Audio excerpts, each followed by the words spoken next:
La lluvia caía con furia sobre los tejados oxidados del barrio San Rafael, un rincón olvidado de la ciudad donde las luces se funden más rápido que las esperanzas. Entre callejones estrechos y muros cubiertos de grafitis, vivía doña Marta, una mujer de mirada serena y andar cansado, conocida por todos por su bondad y sus manos milagrosas para curar con hierbas y palabras dulces. Aquella tarde gris, mientras el cielo rugía y el viento arrastraba papeles y hojas por la vereda, doña Marta regresaba del mercado con su canasta medio vacía. El dinero no alcanzaba como antes, pero nunca faltaban unas manzanas para los niños del vecindario ni un trozo de pan para quien no tuviera que comer. Caminaba encogida bajo su paraguas viejo cuando un grito cortó el aire. «¡Suéltame! ¡No me hagas daño!».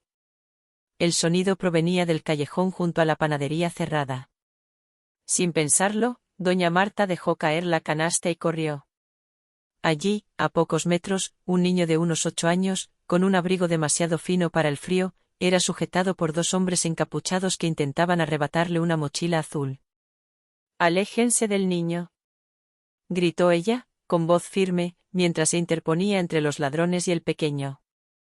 Los hombres se rieron. «Vieja, no te metas donde no te llaman», dijo uno, con una navaja en mano. Pero doña Marta no se movió. Su cuerpo delgado temblaba, sí, pero no de miedo. Había enfrentado a la pobreza, a la soledad y al olvido durante años. 2 ladrones no eran nada comparado con eso. «¿No se llevarán al niño?». «No mientras yo esté aquí», dijo, y alzó su bastón con firmeza. El niño, con lágrimas en los ojos, se aferró a la falda de la mujer como si fuera su única ancla en el mundo. Los ladrones dudaron un instante. Nadie se había interpuesto antes. En ese barrio, el silencio era ley. Pero la mirada de doña Marta era otra cosa. Tenía fuego. Tenía historia. Tenía alma. «Vamos, no vale la pena», murmuró uno, y tras un segundo de tensión, ambos huyeron entre las sombras, maldiciendo en voz baja. El niño lloraba, temblando, sin soltar la mochila. «Ya pasó, mi amor. Ya estás a salvo», le susurró ella, arrodillándose para secarle el rostro con su pañuelo raído. «¿Dónde vives? ¿Dónde está tu mamá?». Pero el niño solo la miró, confundido, como si no comprendiera bien lo que acababa de suceder. «No sé. Estoy perdido», musitó. Doña Marta, sin más preguntas, lo tomó de la mano y lo llevó a su casa, un refugio humilde pero cálido, donde el olor a sopa y a plantas medicinales lo envolvía todo como una caricia. Esa noche, mientras el niño dormía arropado en el sofá, doña Marta revisó el contenido de la mochila, buscando una pista para contactar a sus padres. Lo que encontró la dejó helada: un teléfono último modelo, una billetera con tarjetas negras y una credencial escolar de un instituto privado en el centro de la ciudad, reservado solo para los hijos de las élites. Nombre: Tomás de la Vega. Edad: 8 años. Grupo sanguíneo: A. de la Vega. Ese apellido no era común. Era el mismo que había visto en las noticias, asociado a uno de los empresarios más ricos del país, Rodrigo de la Vega, el magnate de los transportes internacionales. El niño en su sofá, era su hijo. Pero, ¿qué hacía solo, en un barrio tan lejano de su mundo de lujo? ¿Por qué nadie lo estaba buscando desesperadamente? Doña Marta, aunque sorprendida, no cambió su trato. Lo cuidó igual, lo alimentó, le cantó canciones antiguas mientras le ponía paños de agua tibia en la frente. No buscaba recompensa ni fama. Solo hacía lo que sentía correcto. Al amanecer, Tomás se despertó aferrado a una pequeña figura de madera tallada que encontró sobre la repisa, un santo sin rostro, desgastado por el tiempo. «¿Quién es este?», preguntó. «Es San Martín, el protector de los viajeros perdidos», respondió doña Marta con una sonrisa. Tomás la miró con asombro, como si por primera vez en su corta vida, alguien le hablara desde el alma. Ese mismo día, mientras Marta preparaba chocolate caliente, un automóvil negro con vidrios polarizados se detuvo frente a su casa. Bajaron 2 hombres trajeados y, detrás de ellos, un hombre alto, de porte imponente, con el rostro demacrado por la preocupación, Rodrigo de la Vega en persona. Rodrigo bajó del coche casi tropezando con sus propios pasos. No pidió permiso para entrar. Empujó la vieja puerta de madera que crujió como si también reconociera la gravedad del momento. Sus ojos escanearon el lugar con ansiedad, hasta que lo vio. Allí, en una manta tejida a mano, estaba Tomás, sentado junto al fuego, sosteniendo una taza de chocolate caliente con ambas manos. «Tomás», gritó Rodrigo, con voz quebrada. El niño alzó la mirada y en un instante dejó caer la taza, corriendo hacia su padre con un grito ahogado que terminó en sollozo.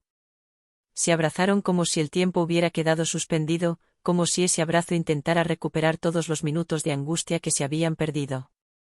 Doña Marta se quedó de pie a un costado, en silencio, sus manos arrugadas entrelazadas frente al delantal. No entendía cómo alguien tan poderoso se veía tan pequeño en ese momento.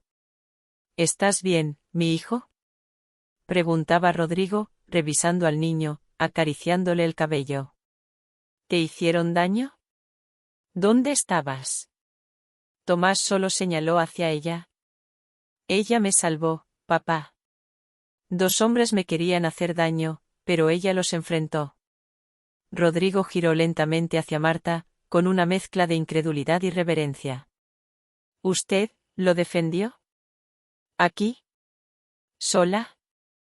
«No iba a dejar que le hicieran daño a un niño», respondió ella con humildad. «No sabía quién era. Solo vi miedo en sus ojos. Eso me bastó». Rodrigo se acercó, como si estuviera ante una figura sagrada. Le tomó las manos con una delicadeza que no correspondía a un hombre acostumbrado a negociar con cifras y contratos. «No sé cómo agradecerle esto, señora». «No tiene que agradecerme nada. Dios lo puso en mi camino. Yo solo hice lo que haría cualquier madre». Pero Rodrigo sabía que no era así. Él había crecido en la comodidad, rodeado de seguridad, y sabía bien que no todos se detenían a ayudar. Menos aún cuando el peligro era real. Pasaron unos minutos en los que el silencio era más elocuente que las palabras. Finalmente, Rodrigo pidió permiso para llevarse a su hijo. Tomás, sin embargo, se aferró a la falda de Marta. «¿Puedo venir a visitarla, señora Marta? ¿A usted y a San Martín?». Ella rió con dulzura. «Claro que sí, mi cielo. Esta será siempre tu casa». Y así fue como semanas después, un coche negro se detenía todos los viernes frente a la casa de Marta. Tomás bajaba corriendo con una bolsa llena de libros, panecillos dulces y, a veces, una planta nueva para el pequeño jardín que Marta cuidaba con esmero. Pero lo que nadie esperaba era que Rodrigo también empezara a quedarse. Al principio, en el coche, luego en la entrada, y finalmente en el interior, escuchando las historias de Marta, probando sus infusiones de menta y jengibre, descubriendo un mundo donde no importaban los millones ni los trajes. Y ese mundo comenzó a cambiarlo. Rodrigo, que había vivido encerrado en la burbuja del poder, empezó a ver lo que nunca había querido ver: las calles descuidadas, los niños sin escuela, las madres que luchaban por sobrevivir. Todo eso que Marta conocía bien. Y sintió vergüenza. Pero también sintió esperanza. Porque si una mujer como Marta, con tan poco, podía dar tanto, ¿qué no podría hacer él, con todo lo que tenía? Pronto llegaron las primeras iniciativas: becas para los niños del barrio, un centro comunitario en el terreno baldío de la esquina, médicos voluntarios los fines de semana. Pero todo comenzó con una reunión entre Rodrigo y Marta, sentados a la mesa con una taza de té. «No quiero imponer mi ayuda», le dijo él. «Quiero aprender a darla como usted, con el corazón, no con la cuenta bancaria». Marta lo miró en silencio un momento. «Entonces empiece por escuchar. Y por quedarse más tiempo». Y así lo hizo. La gente del barrio empezó a verlo como uno más. No como el magnate de los periódicos, sino como el padre de Tomás y el aprendiz de Marta. Él aprendía a plantar tomates, a coser botones, a entender que la dignidad no tiene precio. Tomás crecía entre 2 mundos que parecían irreconciliables, pero que Marta, con su sabiduría sencilla, lograba unir. Él aprendió a valorar las cosas pequeñas, a dar gracias, a compartir.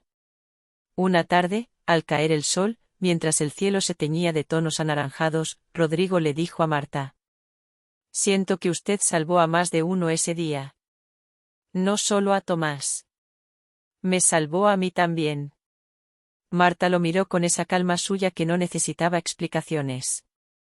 A veces, hijo, solo hace falta mirar con los ojos del alma para ver a quién de verdad necesita ser rescatado. Y en ese silencio lleno de verdad, se construía algo más profundo que una historia de rescate. Se construía una familia inesperada, tejida con hilos de coraje, compasión y renacimiento. Con el paso de los meses, la casa de doña Marta se convirtió en un punto de encuentro. Ya no era solo el refugio del niño perdido ni la guarida improvisada del magnate redimido. Era un símbolo. Vecinos que nunca se habían detenido a conversar comenzaban a acercarse con más frecuencia. Algunos traían empanadas, otros pedían un consejo. La energía del lugar había cambiado, como si el calor que nacía del fogón de Marta alcanzara los corazones más fríos del barrio. Rodrigo, acostumbrado a salas de juntas con paredes de cristal, empezó a asistir a las reuniones vecinales, al principio en silencio, escuchando con humildad. Luego, aportando ideas que, sorprendentemente, no sonaban condescendientes. Había dejado el tono de empresario para adoptar el de un hombre que había aprendido a hablar desde la experiencia vivida y no desde la altura de su torre. «Necesitamos pavimentar estas calles, que los niños no caminen entre barro y basura», dijo un día en medio de una reunión con vecinos. «Eso lleva años prometiéndose», resopló don Fabio, un carpintero viejo de carácter duro. «Lo sé. Pero ahora tienen a alguien que puede mover los papeles y conseguir que escuchen. No les prometo milagros, pero sí que pondré mi apellido al servicio de esta causa». Doña Marta lo miró desde su rincón, mientras tejía un nuevo tapete para el comedor. Sabía que en sus ojos ya no habitaba el mismo Rodrigo de la Vega que había llegado una tarde buscando a su hijo con desesperación. Este era un hombre distinto. Uno que había aprendido a mirar de frente la realidad. Tomás, por su parte, florecía. Ya no era el niño callado y tímido que solía esconderse tras los pliegues de la falda de Marta. Jugaba con otros niños en la plaza recién reparada, leía cuentos en voz alta a los más pequeños y ayudaba a distribuir víveres cada fin de semana. Había hecho amigos que no lo veían por su apellido, sino por la nobleza que empezaba a cultivar en el alma. Una tarde, mientras pintaban un mural colectivo en la pared lateral del centro comunitario, Tomás le preguntó a su padre: «¿Por qué nunca me trajiste antes a un lugar como este?». Rodrigo, con el pincel en la mano, se detuvo. Miró al niño y luego al mural que cobraba vida con colores brillantes, figuras de mujeres valientes, árboles frondosos, niños riendo. Porque no sabía que existía algo tan hermoso. Creía que solo el lujo y las mansiones podían ser hogar. Me equivoqué. Doña Marta, que escuchaba desde una banca cercana, asintió en silencio. No hacía falta decir más. Las lecciones más profundas no se aprenden en universidades, sino en las cocinas donde se cuece la humildad. Los medios no tardaron en descubrir la historia. Alguien del barrio tomó una foto de Rodrigo sirviendo sopa con delantal y la publicó en redes. En cuestión de días, periodistas, influencers y hasta políticos querían una entrevista. Pero él se negó a todas. Les dijo que esa historia no le pertenecía a él, sino a Marta. Un día, una fundación muy reconocida quiso entregar un premio a doña Marta por su acto heroico. Ella asistió, pero cuando le entregaron la placa dorada, solo dijo: «Yo no hice nada extraordinario. Solo actué con el corazón. No necesito trofeos. Lo que he ganado no cabe en una vitrina, está en los abrazos de los niños, en la sopa compartida, en las calles limpias. Si realmente quieren honrarme, hagan algo útil. Construyan una escuela en donde no haya ninguna». Y así, impulsado por su ejemplo, Rodrigo puso en marcha el proyecto de una escuela comunitaria que llevaría su nombre, Escuela Doña Marta, donde la sabiduría empieza con el alma. No era una escuela de élite. Era una escuela donde se enseñaban matemáticas y también empatía, historia y también resiliencia, ciencias y también servicio. Los padres hacían turnos para cocinar en la cantina. Los mismos jóvenes que antes vagaban por las esquinas ahora daban clases de arte urbano y danza. Marta seguía allí, en su silla de siempre, tejiendo en los recreos mientras los niños se acercaban a mostrarle sus cuadernos y contarle sus sueños. Rodrigo construyó una pequeña casa de ladrillos al lado de la de Marta. Nunca quiso dejar el barrio. Había encontrado ahí algo más valioso que cualquier propiedad en la cima de la ciudad, había encontrado propósito. Una noche, mientras cenaban los tres, Rodrigo, Tomás y doña Marta, bajo una guirnalda de luces, él alzó su copa de agua de hierbas y dijo: «Nunca imaginé que mi vida cambiara el día en que mi hijo se perdió. Pero en realidad, ese fue el día en que todos nos encontramos». Tomás sonrió y levantó su taza de chocolate. «Por los milagros que parecen accidentes». Marta no dijo nada. Solo sonrió. Porque sabía que los milagros no bajaban del cielo como relámpagos. Los milagros, los verdaderos, caminaban descalzos por calles de tierra, se enfrentaban a ladrones con bastones, curaban con palabras y construían mundos nuevos con manos callosas y corazones limpios. Lo que comenzó como un acto sencillo de bondad, una mujer humilde enfrentando la oscuridad para proteger a un niño desconocido, se convirtió en un faro de esperanza para toda una comunidad. Esa mujer, doña Marta, con sus manos ásperas y su alma generosa, demostró que el verdadero poder no reside en la riqueza ni en los títulos, sino en la capacidad de amar y defender lo que es justo, aunque todo parezca perdido. El encuentro entre Marta y Rodrigo de la Vega fue más que el choque de dos mundos, fue la chispa que encendió una transformación profunda, no solo en ellos mismos, sino en el barrio entero. Rodrigo, acostumbrado a un universo de lujos y privilegios, aprendió que la verdadera grandeza se encuentra en la humildad, en la conexión con el otro, en tender la mano sin esperar nada a cambio. Y Tomás, ese niño que por un instante se perdió en las sombras, fue el puente que unió esas dos realidades, mostrando que no importa el origen ni la fortuna, sino el corazón con que se vive y se actúa. En sus ojos brillaba la semilla de un futuro distinto, una generación que no repetiría los errores del pasado, sino que construiría sobre ellos con empatía y valentía. La historia de doña Marta y Rodrigo no solo nos invita a reflexionar sobre la desigualdad social, sino que nos reta a mirar más allá de las apariencias, a encontrar la humanidad que habita en cada persona, sin importar su clase ni condición. Nos enseña que un pequeño acto de coraje puede derribar muros que parecían inquebrantables y que el cambio comienza con una decisión, con la voluntad de actuar aun cuando el camino sea difícil y el miedo presente. Cuando Marta enfrentó a los ladrones, no sabía que defendía al hijo de un millonario, simplemente seguía su instinto maternal. Y esa pureza de intención fue la que abrió la puerta para que la fortuna se convirtiera en servicio, para que la distancia entre dos mundos se acortara hasta casi desaparecer. En cada gesto de Marta, en cada palabra de Rodrigo y en cada sonrisa de Tomás, descubrimos que el poder de la bondad es capaz de transformar vidas, derribar prejuicios y sembrar esperanza. La escuela que nació de esta historia es más que un edificio, es un símbolo vivo de la posibilidad de cambio cuando la empatía se vuelve acción. Allí no solo se enseñan letras y números, sino valores que la sociedad a menudo olvida: solidaridad, respeto, justicia y amor. Porque sin esos pilares, ningún aula puede realmente formar a quienes llevarán el futuro sobre sus hombros.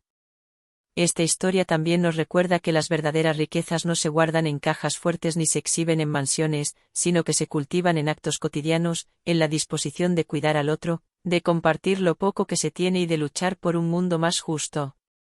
Para los espectadores y oyentes que hoy han seguido esta narración, queda una invitación poderosa: buscar en sus propias vidas ese momento en que pueden ser como Marta, esa chispa que enfrenta la oscuridad con valor, ser como Rodrigo, capaces de escuchar y transformar su entorno, y ser como Tomás, el puente entre dos mundos, símbolo de esperanza y renovación.